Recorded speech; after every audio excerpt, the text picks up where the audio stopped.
it's the creativity that I enjoy the most, I think. Well, it's very relaxing, for one. Very relaxing.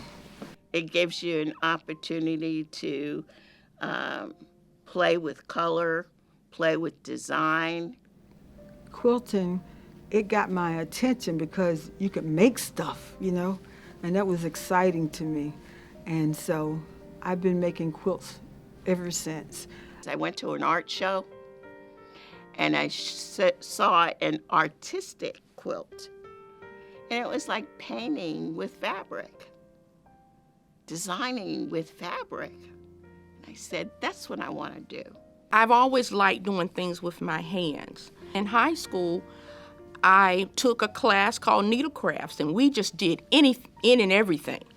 And I ended up being considered Miss Needlecraft, second runner-up. I tried first, but it was second runner-up.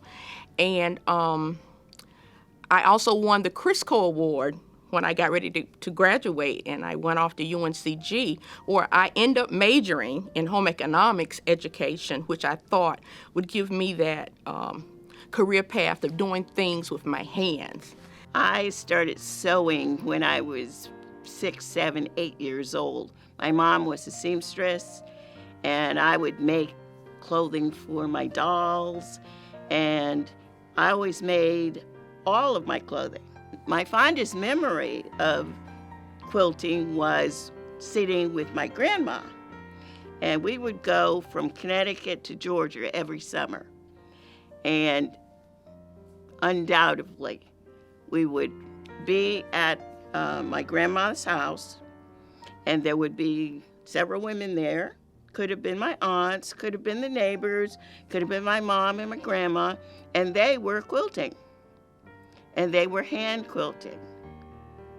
And everybody would bring their little snacks and their great pies and sweet tea and sit down and finish a quilt. Ebony Raleigh Area Group Stitchers. And our mission is to educate the general public, individuals, especially the youth, about Black history, African American history, and that quilting in and of itself is an art form. We have people who do fiber art, crochet, knits, as well as doing art quilts. I usually draw whatever my quilting design is going to be, and then I stitch it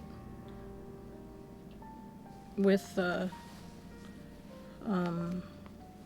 thread. I follow it around, just trying to take small stitches, but that's not, I'm not a consistent stitch person. I think ideally your stitches are all supposed to be very small or very big in the same size. I haven't gotten that far yet, but this is what I do. I like utilizing what I have on hand, like they did in the old days. So I take the scraps a lot of times and sew them together or cut them up in strips and make a quilt out of it. When I need to give somebody a gift, I make them a quilt. And it's something they can treasure and use and not just kick to the side. And it doesn't take me long to make these. I'll make them a nice lap quilt, you know, oversized lap quilt. It might fit like a twin bed, and they like it. And so I just try to think of things, and plus it helps me get rid of my scraps.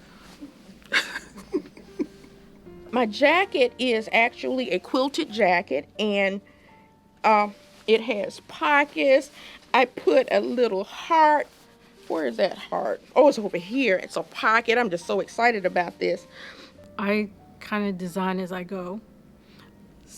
And most of the time that's worked for me, but sometimes it doesn't. Everybody likes the blocks. I like the strips. And the reason why I like the strips, because you sew the end together and you get this long string, and then you bring it around and you sew it down the side, and you do that about 3 or 4 times, and you have a quilt top. Simple. I like simple things. I just decided that I just love that fabric. And what can I do with that fabric? And that's what happens. That's my attraction to quilting. It's the fabric, it's the color, it's the feel of the fabric. I swear I'm never going to buy another piece of fabric until I use it all up, right? Until the next time. But that's what quilters are. We're fabric hoarders. Start in the middle though, so you'd be bringing your fabric, spreading it out. The challenge during the pandemic has been that we don't get to see each other in person. Thanks to Miss Willie here, she hooked us up on Zoom, and so we've all had to navigate learning to use Zoom and to communicate that way. Other than that, shopping has been a challenge. I like to see, feel, touch, smell my fabric, and I've had to learn to order fabric offline. Just not being together has been extremely challenging. Not going places, not shopping together. I would just go ahead and do like this. ERAGS is very much a sisterhood.